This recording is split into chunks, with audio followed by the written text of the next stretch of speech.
Hello नमस्ते, welcome to अलीका classes. Last class में हमने वेद का टॉपिक स्टार्ट किया था। वेद का अर्थ क्या होता है, वेद का संकलन किसने किया है, वेदों का काल क्या है, किस विद्वान में वेद का काल क्या कहा है, विद्वानों के अनुसार वेदों का काल क्या माना गया है, ये सब हमने लास्ट क्लास में पढ़ा था। इस क्लास में हम ऋग्वेद के विषय में इम्पोर्टेंट फैक्ट पढ़ेंगे।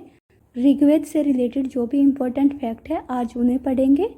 क्लास स्टार्ट करते हैं। ऋग्वेद जो है ये ऋक और वेद से मिलकर बना हुआ है। ऋग्वेद में ऋचाओं का वर्णन किया गया है। ऋचाएं क्या होती हैं? ऋचाएं उन मंत्रों को कहा गया है जिनमें देवताओं की स्तुति की जाती है। यानी कि ऋग्वेद में जो भी मंत्र हैं उनमें देवताओं की स्तुति की गई है, इसलिए इन्हें ऋचाएं कहा जाता है। ऋचाओं के होने के कारण ही इस वेद को ऋग्वेद कहा जाता है। ऋग्वेद में देवताओं की स्तुति की गई है। इसके अलावा कुछ कहानियों का, आख्यानों, उपाख्यानों का वर्णन किया गया है जिसे हमें उस समय के इतिहास की जानकारी मिलती है। यानी कि अगर पूछा जाए क्या ऋग्वेद से हमें उस समय के समाज के विषय में जानकारी मिलती है, तो हाँ, ऋग्वेद और अथर्ववेद ये दो ऐसे वेद हैं जिनसे हमें उस समय के समाज के विषय में पता चलता है।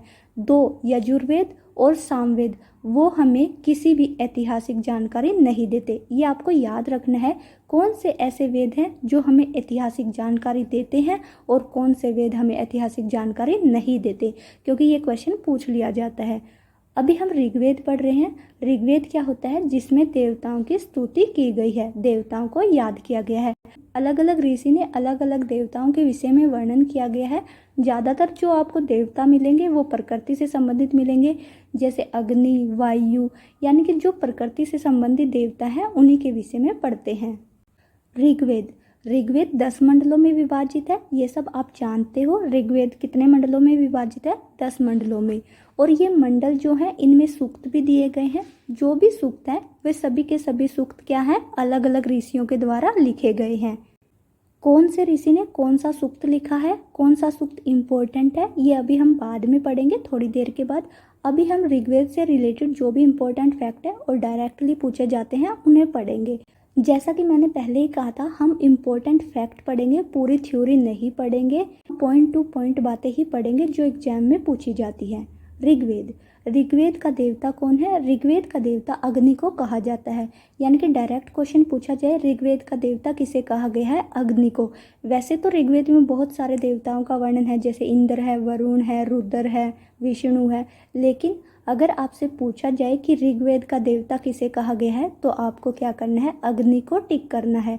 पुरोहित, ऋग्वेद का पुरोहित कौन है? होता। इसे होत्री भी कहा जाता है। पुरोहित कौन होता है? जो इन मंत्रों का उच्चारण करता है, ऋग्वेद के मंत्रों को पढ़ता है। ऋग्वेद का आचार्य पैल है, यानी कि पैल ऋषि को ऋग्वेद का आचार्य कहा जाता है। उपवेद, ऋग्वेद के एक ही उपवेद के विषय में जानकारी है और उस उपवेद का नाम है आयुर्वेद। ऋग्वेद का कौन सा उपवेद है? आयुर्वेद। आपको ध्यान रखना है, डायरेक्ट पूछेंगे कि ऋग्वेद का कौन सा उपवेद है? आयुर्वेद। आपको सभी वेदों के उपवेद याद रखने हैं, कंफ्यूजन नहीं होना चाहिए कि कौन से वेद से कौन सा उपवेद संबंधित है।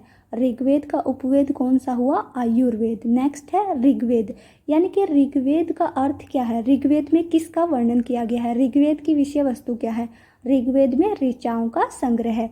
ऋचाओं के संग्रह होने के कारण ही ऋग्वेद नाम पड़ा है। नेक्स्ट है मंडल। ऋग्वेद में 10 मंडल है। आपको ध्यान रखना है, ऋग्वेद एकमात्र ऐसा वेद है जिसे 2 प्रकार से विभाजित किया है, एक मंडलों में और दूसरा अष्टकों में। अगर पूछा जाए कि मंडलों की संख्या कितनी है? 10।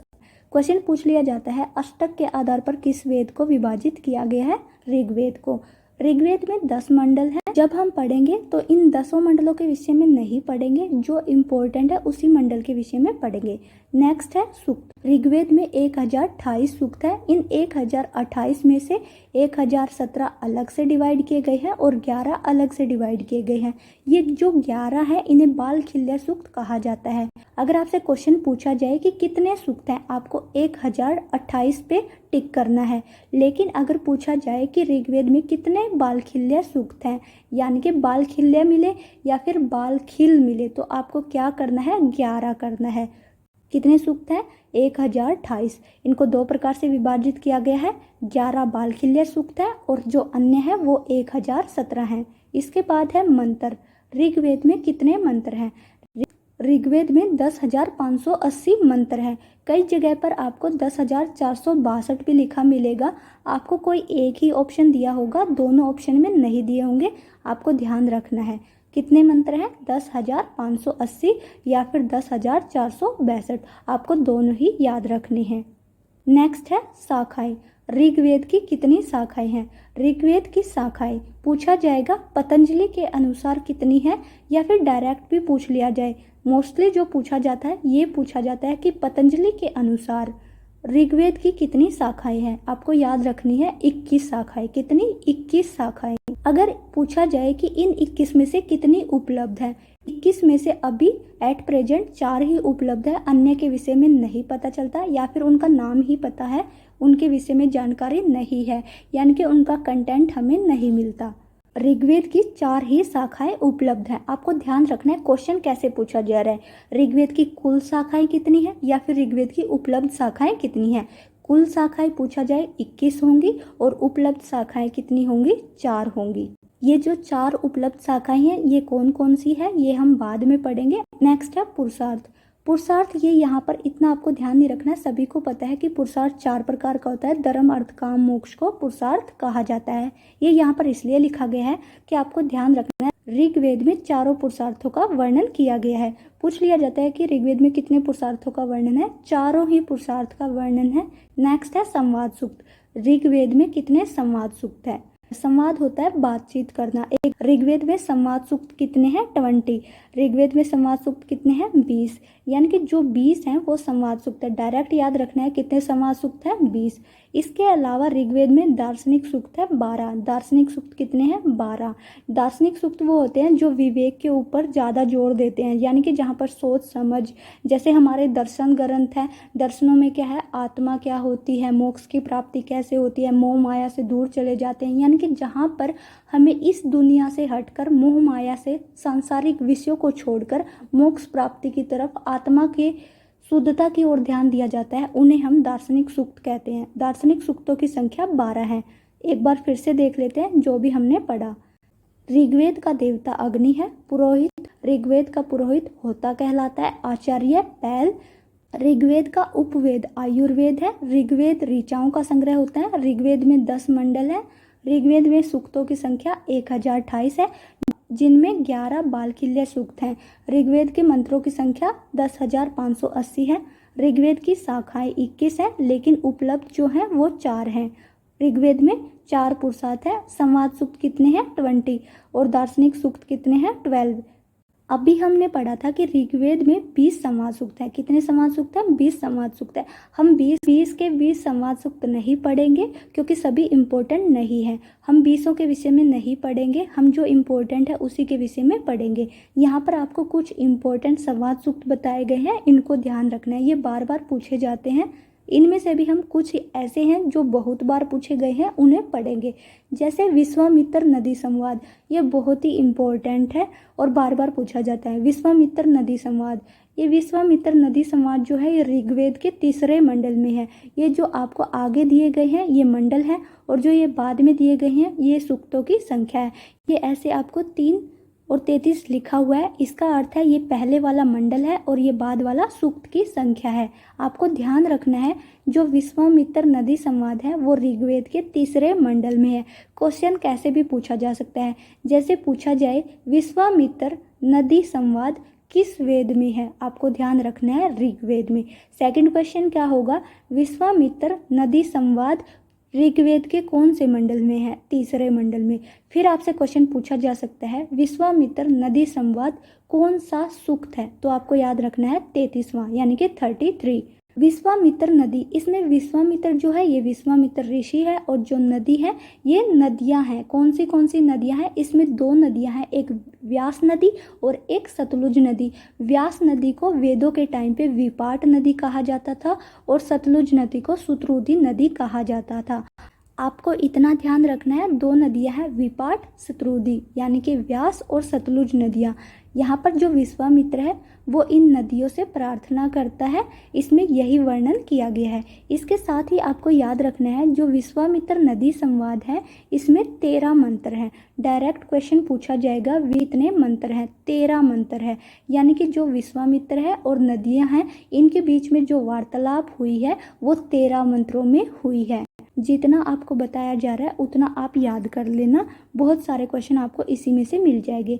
अभी हम जो कर रहे हैं इम्पोर्टेंट क्वेश्चन कर रहे हैं, यानी कि डायरेक्ट पॉइंट टू पॉइंट जो फैक्चुअल क्वेश्चन पूछे जाते हैं उन्हीं के विषय में बात कर रहे हैं। बाद में हम पढ़ेंगे जब हमारे पास टाइम होगा कि कौन से मंत्र हैं, किस मंत्र में क्या कहा गया है, यानी कि सूक्तों को हम डिटेल से पढ़ेंगे। लेकिन अब जो इम्पोर्टेंट पॉइंट है उन्हीं को डिस्कस करेंगे। यम यमी संवाद, यम यमी संवाद जो है ये ऋग्वेद के 10वें मंडल में है, 10वें मंडल का 10वां सूक्त है, 10वें मंडल का 10वां सूक्त है और इसमें 14 मंत्र हैं। कितने मंत्र हैं? इससे पहले जो पढ़ा था विश्वामित्र नदी संवाद उसमें 13 मंत्र थे, यम यमी वाले में 14 मंत्र हैं। और आपको याद रखना है इसका छंद भी पूछ लिया जाता है। यम यमी संवाद सूक्त में कौन सा छंद है? आपको याद रखना है त्रिष्टुप छंद है। कौन सा छंद है? त्रिष्टुप छंद है। इस सूक्त के विषय में इतना ही पढ़ेंगे। आपको ध्यान रखना है यम यमी जो है ये ऋग्वेद के 10वें मंडल का 10वां सूक्त है, इसमें 14 मंत्र है और त्रिष्टुप छंद है। नेक्स्ट है देवगण अग्नि, देवगण अग्नि संवाद सूक्त, ये ऋग्वेद के 10वें मंडल का 52वां सूक्त है। इसके विषय में आपको इतना ही याद करना है। सूर्या सोम जो है ये ऋग्वेद के 10वें मंडल का 85वां सूक्त है। इसके विषय में आपको यही याद रखना है, ज़्यादा इम्पोर्टेंट नहीं है। नेक्स्ट है इंद्र इंद्राणी, यानी कि इंद्र और इंद्र की वाइफ के बीच का जो संवाद है उसे जो है ऋग्वेद के 10वें मंडल और 86वें सूक्त में वर्णन किया गया है। इंद्र इंद्राणी संवाद सूक्त जो है ऋग्वेद के 10वें मंडल में 86वें सूक्त में है। ये नेक्स्ट है पुरूरवा उर्वशी, पुरूरवा जो है ये राजा है और उर्वशी जो है ये अप्सरा है। ये इम्पोर्टेंट है, आपको याद रखना है। जैसे विश्वामित्र नदी यम यमी वाला इम्पोर्टेंट है, पुरूरवा उर्वशी वाला भी इम्पोर्टेंट है। इसकी तो सूक्तियाँ भी कई बार एग्जाम में दी जाती है। ये जो संवाद सूक्त है ये ऋग्वेद के 10वें मंडल का 95वां संवाद सूक्त है। कौन सा? इसमें 18 मंत्र हैं। कितने मंत्र हैं? 18 मंत्र हैं और ये जो है त्रिष्टुप छंद में लिखा गया है। पुरूरवा उर्वशी जो है इसमें 18 मंत्र है और त्रिष्टुप छंद है। यम यमी वाले में भी त्रिष्टुप छंद था। आपको ध्यान रखना है ज़्यादातर जो हम पढ़ रहे हैं वो ऋग्वेद के 10वें मंडल से पढ़ रहे हैं, क्योंकि ऋग्वेद का 10वां मंडल बहुत ही इम्पोर्टेंट है, इससे ज़्यादातर क्वेश्चन बनते हैं। आपको ध्यान रखना है जो भी इम्पोर्टेंट पॉइंट है आपको बता दिया जा रहा है, साथ के साथ कि किस पे आपको ज़्यादा ध्यान देना है और किस पर आपको कम ध्यान देना है। सरमापणी, ये जो सरमापणी है ये भी 10वें मंडल से है और 10वें मंडल का 108वां सूक्त है। इसमें 11 मंत्र हैं। कितने मंत्र हैं? 11 मंत्र हैं। पुरूरवा उर्वशी वाले में 18 मंत्र थे, यम यमी वाले में 14 मंत्र थे, विश्वामित्र नदी वाले में 13 मंत्र थे। सरमापणी, सरमापणी में कितने मंत्र हैं? 11 मंत्र हैं और इसमें त्रिष्टुप छंद है। कौन सा छंद है? त्रिष्टुप छंद है। तो ये पणी है, ये असुर थे। ये क्या होता है? देवताओं की गायें चुरा के ले जाते हैं, फिर देवता अपने दूत के रूप में शर्मा को भेजते हैं। ये जो शर्मा है ये सुनी है। पूछ लिया जाता है कि शर्मा कौन है, तो ये शर्मा जो है सुनी है और जो पणी है ये असुर थे। एक बार फिर से देख लेते हैं आपको कौन कौन से पढ़ने हैं। विश्वामित्र वाला पढ़ना है, यम यमी वाला पढ़ना है, पुरूरवा उर्वशी वाला याद रखना है, सरमापणी वाला याद रखना है। यानी कि जो ये 4 हैं ये आपको ध्यान रखने हैं, सरमापणी वाला, पुरूरवा उर्वशी वाला, यम यमी वाला। इन चारों के आपको मंडल भी याद रखने हैं, सूक्त भी याद रखने हैं, मंत्र भी याद रखने हैं और छंद भी याद रखने हैं। आगे बढ़ते हैं। आपको याद रखना है कुछ इंपॉर्टेंट पॉइंट है। जैसे ऋग्वेद ने भाषा विज्ञान के क्षेत्र में क्रांति लाई। अगर आपको पूछा जाए भाषा विज्ञान के क्षेत्र में क्रांति लाने वाला कौन सा वेद है, आपको ध्यान रखना है ऋग्वेद। ऋग्वेद प्रेरणा की कितनी वेदियां हैं? आपको ध्यान रखना है ऋग्वेद प्रेरणा की 8 विधियां हैं। ये कुछ एक्स्ट्रा पॉइंट है, इन्हें ध्यान रखना। ऋग्वेद का जो आरंभ है वो अग्नि सूक्त से होता है और जो अंत होता है संज्ञान सूक्त से होता है। यानी कि अगर आपसे पूछा जाए ऋग्वेद का प्रारंभिक सूक्त कौन सा है, ऋग्वेद का जो स्टार्टिंग होती है वो अग्नि सूक्त से होती है और ऋग्वेद की जो एंडिंग होती है वो संज्ञान सूक्त से होती है। यानी कि अंतिम सूक्त कौन सा है? संज्ञान सूक्त। अभी हम ऋग्वेद के सूक्तों के विषय में पढ़ते हैं जो कई बार पेपर में पूछे जाते हैं। सबसे पहले हम पढ़ते हैं अग्नि सूक्त। ऋग्वेद का अग्नि सूक्त। अग्नि सूक्त जो है ये ऋग्वेद के पहले मंडल का पहला ही सूक्त है। अग्नि सूक्त क्या है? ऋग्वेद के पहले मंडल का पहला सूक्त है। नेक्स्ट है वरुण सूक्त। वरुण सूक्त ऋग्वेद के पहले मंडल का 25वां सूक्त है। आपको ध्यान रखना है, एज इट पूछे जाएंगे। अग्नि सूक्त कौन से मंडल में है, कौन से मंडल का कौन सा सूक्त है, वरुण सूक्त कौन से मंडल में है, विष्णु सूक्त कौन से मंडल में है, ज्ञान सूक्त कौन से मंडल में है, पुरुष सूक्त कौन से मंडल में है, यानी कि डायरेक्ट पूछे जाएंगे। आपको ध्यान रखना है, जो भी इम्पोर्टेंट है वो यहाँ लिख दिए गए हैं। वैसे तो बहुत सारे हैं, लेकिन जो इम्पोर्टेंट है पूछे गए हैं या पूछे जाते हैं उनके विषय में यहाँ पर लिखा गया है। पहले पढ़ा अग्नि सूक्त, ऋग्वेद के पहले मंडल में है, पहला ही सूक्त है। नेक्स्ट है वरुण सूक्त। वरुण सूक्त पहले मंडल में है, 25वां सूक्त है। सूर्य सूक्त। सूर्य सूक्त जो है ये पहले मंडल का 125वां सूक्त है। नेक्स्ट है इंद्र सूक्त। इंद्र सूक्त ये इम्पोर्टेंट है, जैसे अग्नि सूक्त इम्पोर्टेंट है वैसे इंद्र सूक्त भी इम्पोर्टेंट है। इंद्र सूक्त से रिलेटेड जो है वो सबसे ज्यादा सूक्त है। इंद्र सूक्त का वर्णन ऋग्वेद के दूसरे मंडल में 12वें सूक्त में किया गया है। इंद्र से रिलेटेड कौन सा सूक्त है? 12वां। और कौन से मंडल में? दूसरे मंडल में। इंद्र का वर्णन सबसे ज़्यादा बार किया गया है, आपको ध्यान रखना है। सबसे ज़्यादा जो ऋग्वेद में वर्णन किया गया है वो इंद्र का किया गया है। इंद्र देवता के बाद अग्नि का वर्णन किया गया है। आपको ध्यान रखना है किसका सबसे ज़्यादा वर्णन किया गया है? इंद्र देवता का, उसके बाद अग्नि का। नेक्स्ट है रुद्र। जो रुद्र है ये ऋग्वेद के दूसरे मंडल में है और 33वां सूक्त है। नेक्स्ट है उषस सूक्त। उषस सूक्त जो है ये ऋग्वेद के तीसरे मंडल का 61वां सूक्त है। आपको जो ये बताए जा रहे हैं बस इनके मंडल और सूक्त याद रखने हैं। तो इम्पोर्टेंट है, जैसे अग्नि सूक्त है, इंद्र सूक्त है, विष्णु सूक्त है, इन सब के विषय में डिटेल से पढ़ेंगे। अभी यहाँ पर जो बताया जा रहा है वो इतना बताया जा रहा है कि कौन सा मंडल और कौन सा सूक्त है, इन्हें याद रखना। उषस सूक्त। उषस सूक्त जो है ऋग्वेद के तीसरे मंडल का 61वां सूक्त है। विष्णु सूक्त ये ऋग्वेद के पहले मंडल का 154वां सूक्त है। पर्जन्य सूक्त। पर्जन्य सूक्त जो है ये ऋग्वेद के 5वें मंडल का 83 सूक्त है। 5वें मंडल का 83वां सूक्त है। नेक्स्ट है अक्ष सूक्त। अक्ष सूक्त जो है ये 10वें मंडल का 34वां सूक्त है। अक्ष का अर्थ होता है जुआ। इसमें जुए के विषय में जो बुराइयां होती हैं उनका वर्णन किया गया है। मोस्टली जुए का वर्णन किया गया है कि जुआ नहीं खेलना चाहिए। सूक्त ऋग्वेद के 10वें मंडल में है और 34वां सूक्त है। नेक्स्ट है ज्ञान सूक्त। ज्ञान सूक्त जो है ऋग्वेद के 10वें मंडल का 71वां सूक्त है। पुरुष सूक्त। ये पुरुष सूक्त इम्पोर्टेंट है, ध्यान रखना। पुरुष सूक्त ऋग्वेद के 10वें मंडल का 90वां सूक्त है। नेक्स्ट है हिरण्यगर्भ सूक्त। हिरण्यगर्भ सूक्त या फिर प्रजापति सूक्त। हिरण्यगर्भ सूक्त को ही प्रजापति सूक्त भी कहा जाता है। यह ऋग्वेद के 10वें मंडल का 121वां सूक्त है। नेक्स्ट है वाक सूक्त। वाक सूक्त भी 10वें मंडल में ही है और 125वें नंबर का सूक्त है। उसके बाद है नास्तिय सूक्त। ये नास्तिय सूक्त इम्पोर्टेंट है, ये दार्शनिक सूक्त कहलाता है। नास्तिय सूक्त ऋग्वेद के 10वें मंडल का 129वां सूक्त है। नेक्स्ट है सविता। गायत्री मंत्र जो है वो सविता देवता से ही संबंधित है। सविता ये ऋग्वेद के पहले मंडल का 35वां सूक्त है। बृहस्पति। बृहस्पति जो है ये चौथे मंडल का 50वां सूक्त है। सोम। सोम जो है ये 9वें मंडल में वर्णन किया गया है। ये वही सोम है जिसे इंद्र पान करते हैं। ये सोम जो है एक औषधि के रूप में, वनस्पति के रूप में होता है, जिसे पीने के कारण ही इंद्र देवता को सोमापा कहा जाता है।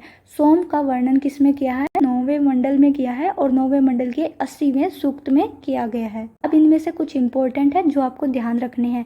पढ़ सबको लेना, क्योंकि कौन सा पूछा जाएगा कुछ नहीं कह सकते, क्योंकि यहाँ पर जो लिखे गए हैं वो सारे इंपॉर्टेंट है। अभी हमने कुछ सूक्तों के विषय में पढ़ा, जाना कि ये कौन से मंडल से संबंधित है और कौन से नंबर का सूक्त है। आपको ये सारे ध्यान रखने हैं, लेकिन कुछ इनमें से ऐसे हैं जो बार बार पूछे जाते हैं, उनको ध्यान रखना है। जैसे अग्नि सूक्त, वरुण सूक्त, इंद्र सूक्त। अग्नि सूक्त, वरुण सूक्त, इंद्र सूक्त, पर्जन्य सूक्त, पुरुष सूक्त, हिरण्यगर्भ सूक्त, नास्तिय सूक्त और सोम सूक्त।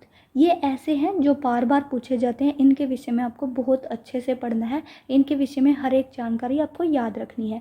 अभी हम इनके विषय में डिटेल से पढ़ेंगे। इनमें क्या क्या पढ़ने योग्य है, क्या क्या इनमें क्वेश्चन पूछा जाता है, कितने इनमें मंत्र हैं, कौन सा छंद है, कौन सा देवता है, क्या इसमें वर्णन किया गया है, के विषय में हम डिटेल से पढ़ेंगे, लेकिन नेक्स्ट क्लास में। अभी इस क्लास में आपको इतना ही ध्यान रखना है कि ऋग्वेद से रिलेटेड जो भी हमने पॉइंट डिस्कस किए उन्हें याद रखना है। कौन से सूक्त इंपॉर्टेंट है, कितने मंडल होते हैं, ऋग्वेद में कितने मंडल हैं, ऋग्वेद का उपवेद क्या है, ऋग्वेद का देवता क्या है। आपको जो भी पॉइंट करवाए गए हैं आपको सारे के सारे याद रखने हैं। इस क्लास में इतना ही, आगे हम नेक्स्ट क्लास में डिस्कस करेंगे।